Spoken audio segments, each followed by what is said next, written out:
Nous sommes en décembre 2001, dans une petite ville perdue du Midwest américain à Early dans l'État de l'Iowa. À peine 1 millier d'habitants, des maisons espacées, des champs à perte de vue, et le silence typique de ces hivers où le vent semble porter les secrets des voisins d'une rue à l'autre. Rien n'y arrive jamais. Jusqu'à cette nuit-là. Vers 19h, des cris éclatent dans la maison des Roberts, suivis de plusieurs coups de feu qui brisent le calme glacé de la banlieue. Les voisins, d'abord figés, finissent par appeler le 911. Des tirs, je crois, chez Tracy et Michael Roberts. Quelques minutes plus tard, les sirènes déchirent la nuit. Quand les policiers franchissent la porte, la scène est chaotique, des meubles renversés, une odeur de poudre, et une femme en pleurs, suffocante, serrant ses enfants dans ses bras. Tracy Richter, 35 ans, répète qu'elle a failli mourir. Elle tremble, dit qu'on a tenté de l'étrangler avec un collant, qu'elle a perdu connaissance avant de se réveiller sous les cris de ses enfants. Sur le sol, un corps, celui de Dustin Weedy, 20 ans à peine, un voisin que tout le monde connaissait.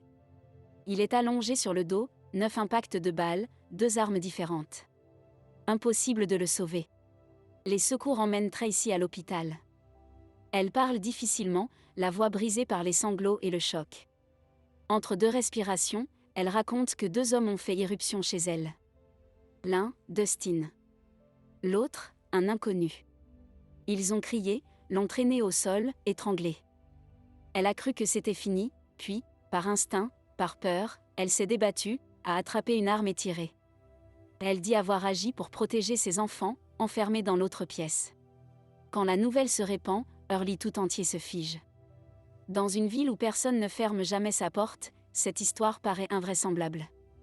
Les habitants s'attroupent devant les barrières jaunes de la police. Beaucoup connaissent Tracy. Elle est jolie, avenante, mère de 3 enfants, mariée à un entrepreneur australien souvent en déplacement. Ce soir-là, il n'était pas là. Elle, seule avec ses enfants, aurait tenu tête à 2 intrus armés. Le lendemain, les journaux locaux titrent « Une mère héroïque abat un cambrioleur pour sauver sa famille ». La photo de Tracy à la sortie de l'hôpital fait le tour de la presse de la ville. Le regard perdu, la main d'un policier sur l'épaule, elle incarne l'image parfaite de la victime courageuse. La communauté la soutient, les messages affluent, et Michael, son mari, rentre précipitamment d'un voyage d'affaires pour la rejoindre. Mais derrière cette admiration, certains chuchotent déjà. Pourquoi un garçon sans histoire comme Dustin aurait-il fait ça? Et pourquoi 9 balles? 2 armes? Pourquoi tout semble si mis en scène? Cette nuit-là, la petite ville s'est réveillée avec une héroïne. Mais très vite, on se demandera si ce n'était pas aussi la naissance d'un gros mensonge. Le lendemain matin, l'odeur d'antiseptique et le bip régulier des machines remplacent celle de la poudre et de la peur. Tracy Richter est allongée sur un lit d'hôpital, perfusée, entourée de policiers qui attendent son récit. Elle garde la voix basse, un ton brisé, mais précis. Elle veut qu'on l'écoute, qu'on comprenne. Ils sont entrés sans un mot. J'ai cru que j'allais mourir. J'ai juste protégé mes enfants. Elle explique que tout a commencé en début de soirée. Elle baignait sa fille quand elle a entendu un bruit au rez-de-chaussée. J'ai pensé que c'était Michael, qu'il était rentré plus tôt. Mais non. En descendant les marches, elle dit avoir aperçu Dustin Weedy, le jeune voisin, accompagné d'un autre homme, inconnu. Je n'ai pas eu le temps de crier. L'un d'eux l'aurait attrapé par les cheveux, plaqué au sol, puis étranglé avec un collant. J'ai senti que je partais. Elle ferme les yeux un instant, mime le geste du tissu serré contre sa gorge. Quand je me suis réveillée, j'ai entendu mes enfants hurler. Elle raconte alors avoir rampé jusqu'au coffre où était rangée une arme de poing. Ses doigts tremblaient, mais elle aurait réussi à la saisir. Je ne me souviens plus de tout. C'est flou. Mais j'ai tiré. Encore et encore. Je devais le faire. 9 balles, tirées à bout portant. Le second intrus, dit-elle, a pris la fuite. Les enquêteurs notent chaque mot. La description du deuxième homme est vague, grand, brun, peut-être une cicatrice. Tracy dit qu'il portait une veste sombre. Mais les détails changent selon les versions. Un instant, elle dit qu'ils parlaient entre eux, le suivant, qu'ils étaient silencieux. Je ne sais plus, tout allait trop vite. À Early, pendant ce temps, la nouvelle se répand comme une traînée de poudre. L'histoire a tout pour captiver, une mère seule avec ses enfants, attaquée dans sa maison, qui prend les armes pour survivre. Le shérif confirme à la presse que tout pointe vers un acte de légitime défense. Les journalistes accourent, fascinés par cette « mère courage » qui a abattu un intrus. Les premières photos de la scène sortent, un salon en désordre, du sang sur le tapis, un corps recouvert d'un drap blanc. On y distingue 2 armes, un pistolet et un revolver, posés sur la table basse. Les experts parlent de réflexe, d'instinct maternel. Elle a protégé ses enfants, c'est tout ce qu'il faut retenir, dit un voisin aux caméras. Dans les jours qui suivent, Tracy devient presque une légende locale. Des lettres de soutien arrivent à sa porte, des inconnus lui envoient des fleurs. Michael, son mari, parle d'elle comme d'une héroïne. Elle a fait ce qu'aucune mère ne devrait avoir à faire. Mais dans le silence de la petite ville, certains commencent à douter. Pourquoi tant de balles? Pourquoi 2 armes utilisées? Et pourquoi, malgré toute la violence décrite, Tracy n'a-t-elle presque aucune blessure sérieuse? Dans les journaux, on célèbre une survivante. Dans les coulisses, on commence à craindre qu'elle soit tout autre chose. Les jours passent, et l'histoire que tout le monde voulait croire commence lentement à s'effriter. Ce qui paraissait d'abord limpide, une mère courage défendant ses enfants, devient trouble à mesure que les techniciens de scène de crime rendent leurs conclusions. Le rapport balistique est le premier à poser problème. 9 impacts. 2 armes différentes. 3 balles tirées depuis un angle supérieur, vers le bas. Des tirs d'exécution, pas de panique. Les enquêteurs se regardent en silence. Ce genre de trajectoire, ça ne colle pas avec une lutte ou un réflexe de survie. Quelqu'un a tiré sur un homme déjà au sol. Puis viennent les analyses de la scène. Les portes de la maison n'ont pas été forcées. Aucune vitre brisée. Aucune trace d'effraction, ni à l'entrée principale, ni à l'arrière. Et pourtant, Tracy avait juré que 2 hommes s'étaient rués dans la maison. La question devient inévitable, comment étaient-ils entrés? La maison, elle, est restée étrangement ordonnée. Rien n'a été volé. Sur la commode, les bijoux de Tracy, des bagues, des colliers, même un bracelet en or estimé à plusieurs milliers de dollars sont intacts. Les policiers fouillent chaque pièce, s'attendant à trouver des signes de cambriolage interrompus. Rien. Pas même un tiroir ouvert. Et puis il y a Dustin. Le garçon mort sur le tapis du salon. Ses proches ne comprennent pas. Il n'avait ni casier judiciaire, ni antécédents violents. C'était un jeune homme timide, passionné d'informatique, qui aidait souvent les voisins. Il tondait la pelouse des Roberts, réparait leur ordinateur, allait à l'église avec eux. Rien chez lui n'évoque un criminel. Aucun mobile. Aucun signe de double vie. Alors pourquoi serait-il venu, armé, attaquer une femme qu'il connaissait? Les enquêteurs commencent à chercher ailleurs. Et c'est là qu'un objet inattendu refait surface. Dans la voiture de Dustin, garée à quelques mètres de la maison, il trouve un carnet à spirale rose vif. À l'intérieur, plusieurs pages manuscrites. Le ton est confus, mais le message clair. Un certain John Pittman, le premier mari de Tracy, aurait engagé Dustin pour tuer son ex-femme et son fils. Le document tombe à point nommé. Trop, peut-être. L'écriture semble être celle de Dustin, mais certaines phrases paraissent forcées, répétitives, presque dictées. Tracy affirme qu'elle ignorait tout de ce carnet, qu'il prouve simplement ce qu'elle redoutait, son ex-mari veut sa mort. Elle joue l'indignation, les larmes, la peur. Vous voyez ? Je n'ai pas inventé tout ça. Pourtant, au commissariat, l'ambiance change. Le chef de la police lit les pages à voix haute, les relit encore. Quelque chose sonne faux. Le texte est trop explicite, trop propre. Un message trop parfait pour être vrai. Ce carnet, censé innocenter Tracy, vient en réalité de fissurer tout le reste. Et pour la première fois, les enquêteurs se demandent si ce n'était pas Dustin le prédateur, alors qui était vraiment la proie. Plus les enquêteurs fouillent le présent, plus ils se heurtent au passé. Car pour comprendre Tracy Richter, il faut remonter bien avant cette nuit de décembre. Bien avant Early dans l'Iowa. Dans les années 80, à Chicago, elle n'était encore qu'une étudiante brillante, sûre d'elle, au charme magnétique. On disait d'elle qu'elle pouvait obtenir tout ce qu'elle voulait d'un simple regard. Mais sous le vernis, il y avait déjà quelque chose d'instable, une tension que personne ne parvenait à nommer. Elle rencontre John Pittman à l'université. Lui, jeune interne en médecine, réservé, prometteur. Elle, ambitieuse, vive, fascinante. Le couple se forme vite, trop vite. John tombe amoureux, aveuglément. Tracy sait exactement quoi dire, quand sourire, comment séduire. En 1988, ils se marient. Et dès le lendemain, la façade commence à se fissurer. Les disputes éclatent pour des riens. John travaille des semaines entières à l'hôpital, rentre épuisé, et la retrouve froide, méfiante. Elle contrôle tout, les appels, les visites, les finances. Quand les parents de John signalent des achats suspects sur leur carte bancaire, les soupçons se tournent vers Tracy. Mais John refuse d'y croire. L'amour, ou peut-être la peur, le garde silencieux. Une nuit, après une énième dispute, Tracy monte à l'étage. Quelques secondes plus tard, un coup de feu retentit. John accourt, la trouve en pleurs, l'arme à la main. Elle dit qu'elle voulait mourir. Le canon fumait encore. La balle a manqué sa tête de quelques centimètres.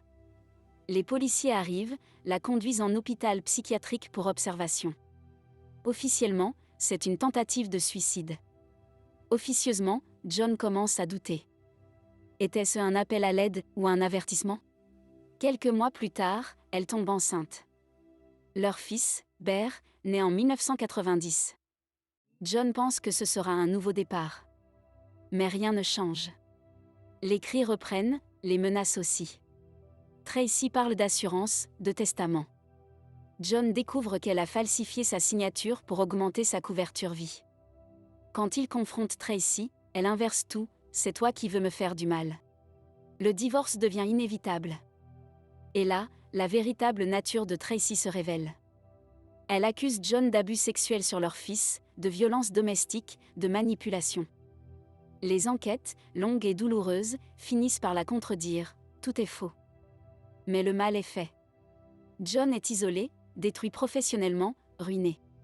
À chaque étape, Tracy garde le même visage, calme, convaincu, presque digne. Elle pleure devant les juges, s'effondre au bon moment, regarde les caméras avec la sincérité parfaite de la victime. Derrière chaque larme, un calcul. Derrière chaque sourire, une menace. Quand elle quitte John, elle emporte la garde de Bear, une pension et une réputation intacte. Lui ne se remettra jamais complètement. Ce que les enquêteurs découvrent alors, c'est un motif qui se répète, séduire, contrôler, accuser, puis recommencer. Et à ce stade, un doute grandit, si Tracy a déjà détruit des vies par la peur et le mensonge, que valait vraiment sa version du drame d'Hurley ? Après le chaos du divorce, Tracy disparaît un temps des radars. Mais elle n'a jamais supporté d'être seule. Très vite, elle se réinvente, cette fois sur Internet, là où l'on peut modeler son image sans que personne ne voie les fissures. C'est là qu'elle rencontre Michael Roberts, un entrepreneur australien. Leur premier échange est cordial, le second charmeur, le troisième envoûtant. 18 jours après leur rencontre, ils sont mariés. 18 jours. Michael dit qu'il n'avait jamais rencontré une femme aussi intelligente, aussi vive, aussi parfaite. Il n'avait aucune idée de ce qui l'attendait. Il s'installe à Hurley, petite ville tranquille, loin de Chicago et de tout ce passé qu'elle préfère taire. Le couple se fait vite accepter, Tracy, élégante et impliquée dans la communauté, Michael, courtois, travailleur. Ils fondent une entreprise d'informatique, participent à la vie locale, vont à l'église le dimanche. De l'extérieur, tout semble paisible. 2 enfants viennent compléter la famille. Pour les habitants d'Hurley, les Roberts incarnent la réussite tranquille du Midwest. Mais derrière les murs de la maison beige, les vieilles habitudes refont surface. Les colères, les soupçons, les accusations. Michael supporte, comme John avant lui. Il la protège même, pensant calmer ses crises par la douceur. Jusqu'à ce soir de décembre 2001, quand tout bascule. Au lendemain du drame, Tracy ne parle plus seulement d'intrus. Elle dit avoir compris qui se cache derrière cette attaque. Lors de son entretien avec les enquêteurs, elle lâche un nom, John Pittman. Son ex-mari. Celui qu'elle accuse d'avoir payé Dustin Weedy pour la tuer, elle et son fils Bear. Selon elle, le carnet rose retrouvé dans la voiture du jeune homme prouve tout. C'est lui. Il veut ma mort depuis des années. Les policiers sont sceptiques, mais la presse s'empare de l'histoire. Les titres fleurissent, une mère échappe à un tueur à gages engagé par son ex-mari. L'image est parfaite, digne d'un téléfilm. Tracy devient la femme qu'on a voulu faire taire, celle qui a survécu à la vengeance d'un homme. Elle donne des interviews, participe à des émissions locales, raconte son courage, ses peurs, ses nuits sans sommeil. Elle parle du carnet, du combat, de l'amour pour ses enfants. Sa voix tremble juste ce qu'il faut. Michael la soutient publiquement. Il offre une récompense pour toute information sur le second intrus toujours en fuite. La communauté se serre autour d'eux. Tracy reçoit des lettres de soutien, des bouquets, des dons. Son récit devient vérité pour ceux qui veulent croire au courage et à la justice. Et pourtant, dans les bureaux du shérif, les doutes s'accumulent. Les preuves ne confirment rien de ce qu'elle affirme. Mais sans témoin ni controversion, l'affaire est classée en légitime défense. Tracy, elle, sort de tout cela plus forte que jamais. Elle a triomphé des accusations, de la mort et des soupçons. Une héroïne aux yeux du monde. Mais pour ceux qui commencent à la regarder de plus près, une certitude naît, chaque fois que Tracy raconte une histoire, quelqu'un d'autre finit brisé. Les mois qui suivent le drame apportent un calme étrange. Hurley retrouve son silence, mais pas son innocence. Le nom de Tracy Roberts, ou Richter, selon les jours continue d'occuper les conversations. Certains la félicitent encore pour son courage, d'autres baissent la voix dès qu'elle passe. Le dossier, lui, est officiellement clos. L'affaire Dustin Weedy est classée en légitime défense. Fin de l'histoire. Du moins, en apparence. Car à quelques kilomètres de là, une autre tragédie se prépare. Brett Weedy, le père de Dustin, n'a jamais cru à la version officielle. Depuis la mort de son fils, il erre entre colère et désespoir. Il visite la tombe chaque jour, parle seul, répète qu'il veut comprendre. Un an après le drame, le jour de Thanksgiving 2002, il se rend au cimetière d'Hurley, comme à son habitude. Mais cette fois, il ne repartira pas. Il s'assoit devant la pierre portant le nom de son fils, sort une arme, et se tire une balle dans la tête. On retrouve sur lui une lettre courte, « Je n'ai plus de raison de rester ». Le suicide bouleverse la petite communauté. Certains y voient la douleur d'un père. D'autres, un signe que quelque chose ne tourne pas rond dans toute cette histoire. Mais la police, elle, ne rouvre pas le dossier. Tracy n'est plus en cause. Officiellement, Dustin était un intrus armé. Point final. Pourtant, autour d'elle, les choses changent. Les voisins qui l'admiraient prennent leur distance. Ses colères deviennent fréquentes, imprévisibles. Au supermarché, on la voit s'emporter pour un rien. Au téléphone, elle insulte le personnel municipal pour une facture d'eau. À l'église, elle se dispute avec une autre mère à propos d'une place de parking. Derrière l'image de la mère courage, le vernis craque. Michael, son mari, encaisse. Il dit que Tracy a traversé beaucoup, qu'elle doit encore se remettre. Mais en privé, il commence à comprendre. Les cris à la maison reprennent, les menaces aussi. Parfois, elle disparaît toute une journée, revient les yeux brillants, nerveuse, sans explication. Elle parle de gens qui veulent la piéger, de lettres anonymes, de policiers corrompus. Les affaires du couple se dégradent. Tracy multiplie les dettes et les plaintes. Elle accuse un ancien client d'escroquerie, puis un voisin de harcèlement. Chaque conflit devient une bataille, chaque désaccord une guerre. Dans les bureaux du shérif, son nom revient régulièrement, pas pour des crimes, mais pour des querelles absurdes, des histoires de chèques, de menaces, de faux témoignages. Peu à peu, son image d'héroïne s'effrite. Ceux qui l'ont cru commencent à se dire qu'elle a peut-être toujours été au centre du chaos, pas autour. Mais personne n'ose le dire à voix haute. Après tout, l'affaire est close. Tracy, elle, semble s'en nourrir. Le monde est contre elle, dit-elle. Elle seule voit clair. Et dans ce nouveau rôle, celui de victime éternelle, elle paraît étrangement à l'aise. Le temps passe, mais rien ne s'apaise. Ce qui devait être un nouveau départ pour Tracy et Michael se transforme peu à peu en un piège invisible.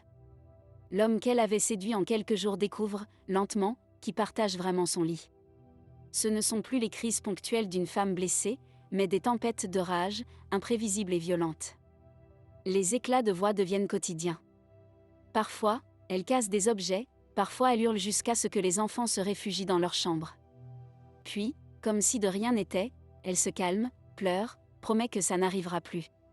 Et Michael, encore naïf, veut la croire. Mais un soir, il comprend que la peur est devenue une habitude. Tracy l'attend dans la chambre, le visage fermé, les draps tirés. Elle lui demande de s'allonger, parle de test de confiance. Il obéit, croyant apaiser une énième crise. Elle sort un grand drap, le roule autour de lui, le serre, bloque ses bras, puis sort un sac plastique.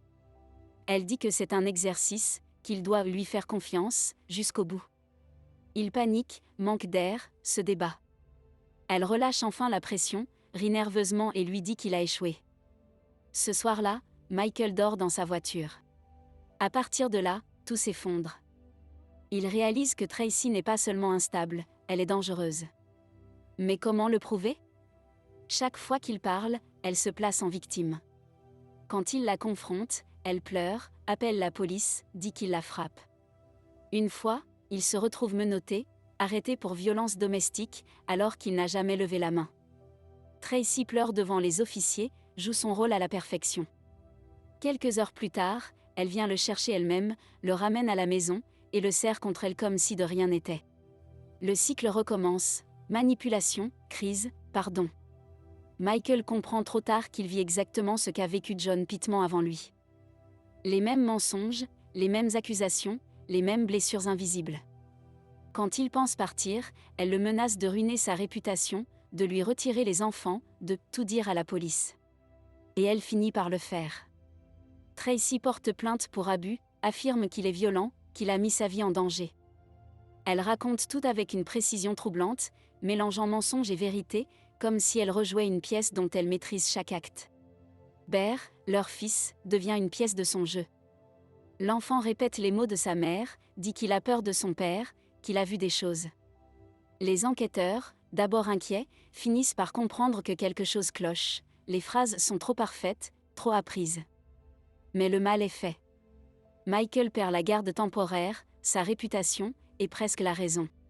Autour d'eux, tout se délite, amis, voisins, famille. Tracy change de ton selon son public.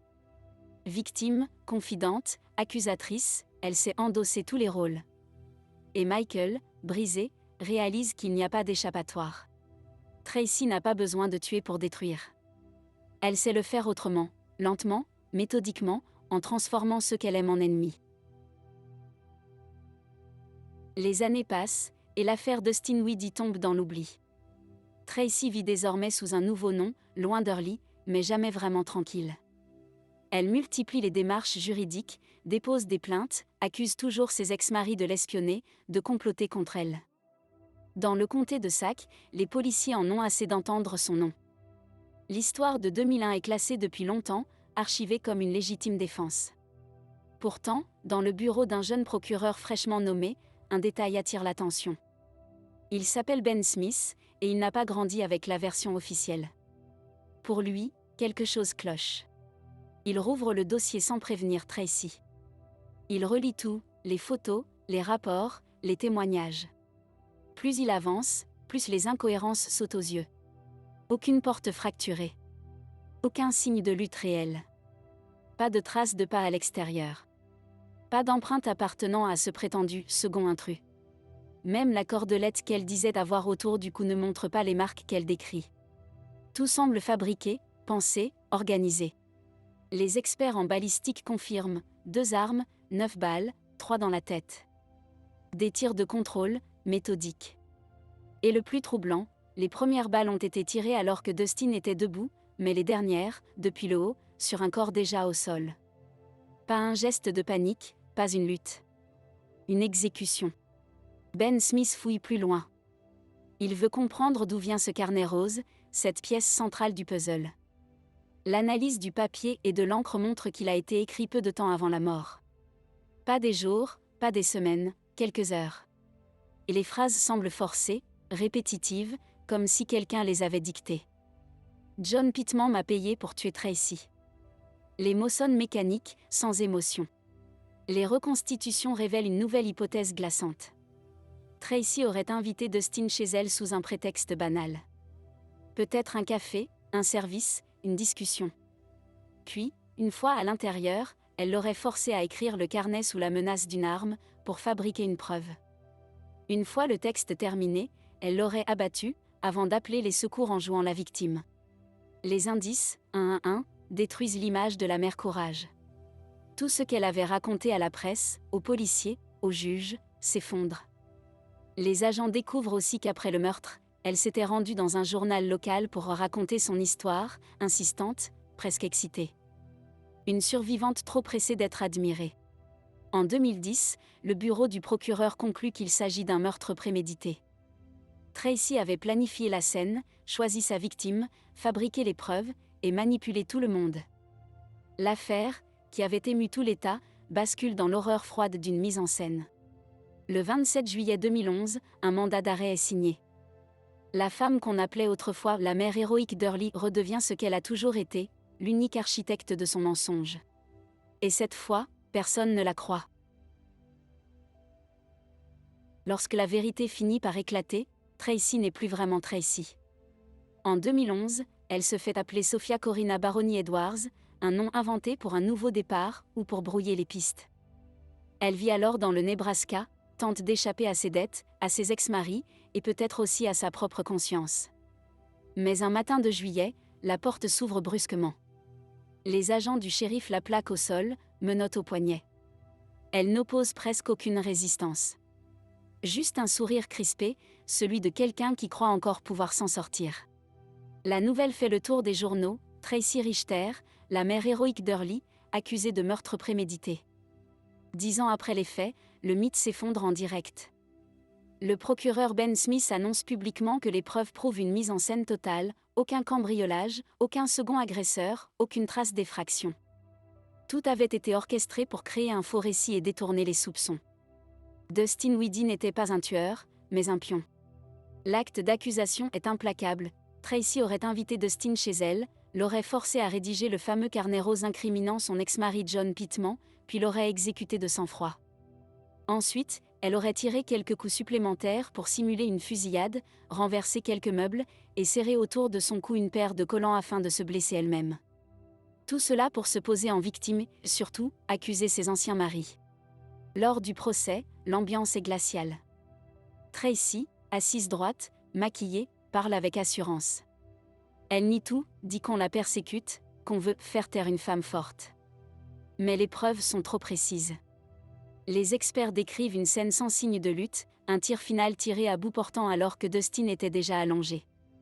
Les témoins racontent ses crises, ses mensonges, ses multiples identités. Les jurés entendent aussi parler de son passé, les accusations inventées, les manipulations, les tentatives de suicide simulées, les faux témoignages. L'accusation parle d'une femme obsédée par le contrôle, prête à détruire tout ce qu'elle ne pouvait pas posséder. Elle voulait être admirée, crainte et toujours innocente. Dustin n'était qu'un outil. Les mots résonnent dans la salle. Même son fils Bear, désormais adolescent, apparaît à la barre, confus, tiraillé entre loyauté et vérité. Il a longtemps cru sa mère victime, mais il comprend enfin que tout était construit. Après plusieurs jours de délibération, le verdict tombe le 4 novembre 2011, coupable de meurtre au premier degré. Tracy Richter, alias Sophia Corina Baroni Edwards, est condamnée à la prison à vie sans possibilité de libération conditionnelle. Dans le box, elle ne pleure pas. Elle fixe le jury, impassible. Certains disent qu'elle a murmuré « Vous ne savez pas ce que vous faites ». Dehors, Michael Roberts, son ex-mari, serre ses enfants dans ses bras. 10 ans plus tôt, Tracy se disait victime d'une attaque. Aujourd'hui, tout le monde sait qu'elle en était l'architecte. Derrière les murs froids de la prison de Mitchellville, l'histoire aurait pu s'arrêter là. Tracy Richter, désormais condamnée à vie, ne reverrait plus jamais le monde libre. Mais même enfermée, elle ne renonce pas à ce qu'elle a toujours su faire le mieux, manipuler. Depuis sa cellule, elle écrit. Des lettres, des messages, des histoires, autant d'armes invisibles qu'elle manie avec la même précision qu'autrefois son pistolet. C'est en 2013 que les gardiens découvrent la première correspondance troublante. Tracy entretient une relation épistolaire avec un détenu d'un autre établissement, Jim Landa, un pédophile condamné pour agression d'enfants. Dans ses lettres, elle se livre, se plaint, joue la victime du système judiciaire. Mais entre les lignes, un ton étrange se dégage, elle parle de vengeance, évoque des noms, donne des détails précis sur son ex-mari Michael Roberts et leurs enfants. L'un de ses courriers contient même l'adresse complète de Michael en Californie, accompagnée d'une phrase ambiguë, « S'il devait leur arriver quelque chose, personne ne saurait que c'est venu de moi ». Les autorités prennent la menace au sérieux et interceptent le reste de la correspondance. Mais Tracy ne s'arrête pas là. Privée de contact direct avec le monde extérieur, elle trouve d'autres moyens d'exister. Depuis sa cellule, elle contacte des sites web comme Ripoff Report, une plateforme où n'importe qui peut publier des accusations publiques contre une personne. Elle rédige, sous de faux noms, des textes diffamatoires contre ses deux ex-maris, les accusant de corruption, de violence, de crimes imaginaires. Pour que ces publications soient retirées, les victimes doivent payer une somme exorbitante, un piège parfait pour salir leur nom sans jamais en assumer les conséquences. Michael Roberts découvre un jour des dizaines d'articles portant son nom, signés d'inconnus, mais reprenant mot pour mot les expressions de Tracy. Et puis, il y a Bear.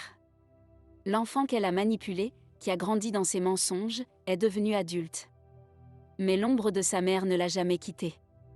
Dans les interviews, il dit encore croire à son innocence. Pour lui, tout est un complot, la justice, les procureurs, les policiers, tous auraient voulu faire d'elle un monstre. Il dit qu'elle a protégé sa famille et qu'elle paye pour avoir survécu. Certains pensent qu'il répète simplement ce qu'elle lui a gravé dans la tête, d'autres qu'il préfère croire à une illusion plutôt qu'à la vérité. Pendant ce temps, Tracy continue d'écrire. Elle change encore de signature, s'invente de nouvelles identités, parfois de nouveaux accents. Chaque lettre qu'elle envoie semble écrite pour un public invisible, comme si elle rejouait le rôle qu'elle a toujours voulu tenir, celui d'une femme incomprise, brillante, persécutée. Mais dehors, plus personne n'écoute. La justice a tranché, la vérité est connue, et pourtant, dans le silence de sa cellule, Tracy Richter reste fidèle à elle-même. Elle ne tue plus.